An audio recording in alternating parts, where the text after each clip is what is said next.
नमस्कार, जय हिंद। भारत तक देख रहे हैं आप और मैं हूं ऋषिराज। बांग्लादेश में हिंदुओं के साथ दुर्गा पूजा के वक्त क्या हुआ, इसकी तस्वीरें लगातार हमने आपको दिखाई हैं, लेकिन अब इसके आगे की कहानी भी भारत तक आपको बताने जा रहा है। दरअसल ये हिंसा क्यों हुआ, कैसे हुआ, ये सब कुछ आपको जानना चाहिए। आपको ये भी जानना चाहिए कि इस हिंसा के पीछे किसका हाथ है। तो सबसे पहले हम आपको तमाम ये जानकारियां दें, उससे पहले कुछ तस्वीरें आपको दिखाते हैं, मतलब सीसीटीवी फुटेज जो बांग्लादेश से सामने आए हैं। इस तस्वीर को पहले आप देखिए, उसके बाद हम अपनी बात को आगे बढ़ाएंगे।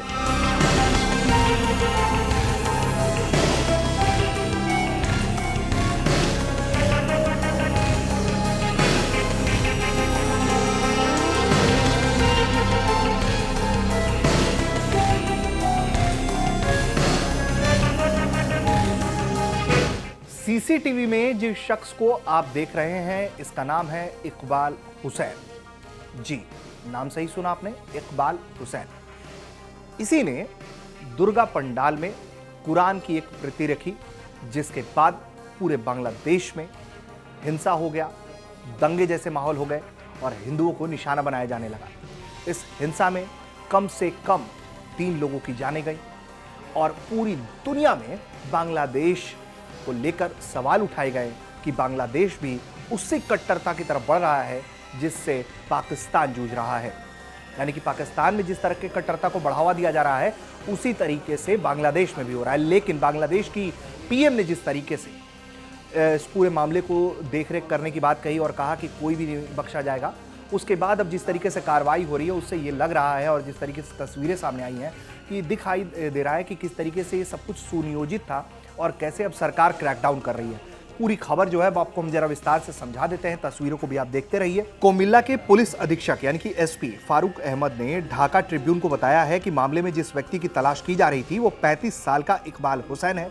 आरोप है कि कोमिल्ला जिले के सूजानगर के रहने वाले हुसैन ने 13 अक्टूबर को नानुआ दीघर पर पूजा पंडाल में कुरान की एक कॉपी रख दी। पुलिस अधिकारी के मुताबिक हुसैन की संलिप्तता के बारे में विस्तार से बताया जाएगा आगे चलकर। बांग्लादेश में पुलिस ने पंडाल में लगे निगरानी कैमरों से जो सीसीटीवी फुटेज मिली, उसकी जांच करने के बाद इकबाल हुसैन को आरोपी माना। पुलिस को मिले सीसीटीवी फुटेज में साफ तौर पर दिख रहा है कि इकबाल मस्जिद से कुरान की एक कॉपी लेकर दुर्गा पूजा स्थल तक जाता है। बाद में उसे भगवान हनुमान की एक मूर्ति के पास भीड़ के साथ चलते हुए देखा गया।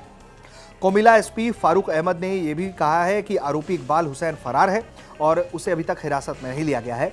इकबाल के भाई और परिवार दूसरे सदस्यों को संदेह है कि किसी ने उसकी मानसिक स्थिति का फायदा उठाया होगा और वो भी पुलिस को उसका पता लगाने में मदद कर रहा है। इस हिंसा के सिलसिले में कोमिल्ला पुलिस ने 4 मामले दर्ज किए हैं और 41 गिरफ्तारियां की हैं। गिरफ्तार किए गए लोगों में से 4 कथित तौर पर इकबाल हुसैन के सहयोगी बताए जा रहे हैं। इकबाल की मां अमीना बेगम ने ढाका ट्रिब्यून को बताया है कि वो एक ड्रग एडिक्ट है और लगभग 10 साल पहले कुछ पड़ोसियों द्वारा उसके पेट में छुरा घोंपने के बाद से वो मानसिक रूप से भी बीमार बताया जा रहा है। बीते 7 अक्टूबर को बांग्लादेश में चांदीपुरा के हाजीगंज उपजिला में दुर्गा पूजा समारोह के दौरान जो है वो सांप्रदायिक हिंसा भड़की थी, जिसमें 3 लोगों की मौत हुई थी। यहाँ 60 लोग घायल भी हुए थे। इस दौरान चटगांव के बांसखाली, काक्स बाजार के पेकुआ और शिवगंज के चपाइन वाबगंज में 80 से अधिक स्थानों पर हमले हुए, जिससे देश में अराजकता की स्थिति पैदा हो गई थी। वहीं इस हमले का विरोध कर रहे लोगों पर 10 अक्टूबर को हमला हुआ और फिर ढाका से लगभग 157 किलोमीटर दूर फेनी में हिंदू मंदिरों के साथ ही दुकानों में तोड़फोड़ की गई, लूटपाट को अंजाम दिया गया और कुछ बस्तियां भी जलाई गईं। तो कुल मिलाकर देखें तो ये एक पैटर्न नजर आता है कि किस तरीके से सब कुछ प्लान करके जो है कुरान की एक कॉपी दुर्गा पूजा पंडाल में रखी जाती है। उसके बाद ये जो हिंसा है वो पहले एक जगह शुरू होती है और वो देखते ही देखते तमाम दूसरे शहरों तक फैल जाती है और अल्पसंख्यक जो है वहाँ पर, हिंदू जो है वहाँ पर, उन्हें निशाना बनाया जाता है। इस घटना की जो है वो पूरी दुनिया में आलोचना की जा रही थी। इस्कॉन लगातार अपील कर रहा था कि दुनिया के जो तमाम देश हैं वो दखल दें। पीएम मोदी से भी गुजारिश की गई थी। भारत ने भी बांग्लादेश सरकार से इस बारे में बातचीत की थी और अमेरिका तक ने भी इस हमले की निंदा की थी, जिसके बाद अब ये जांच पड़ताल में मामला सामने आया है कि एक आरोपी जो है वो दिखाई दे रहा है सीसीटीवी फुटेज में और उसी ने वहां पर कुरान की कॉपी रखी, जिसके बाद ये सब कुछ घटना घट गया। अब आगे इस मामले में जो भी बड़े अपडेट्स होंगे वो भी भारत तक आपको बताता दिखाता रहेगा। देखते रहिए भारत तक। नमस्कार, जय हिंद।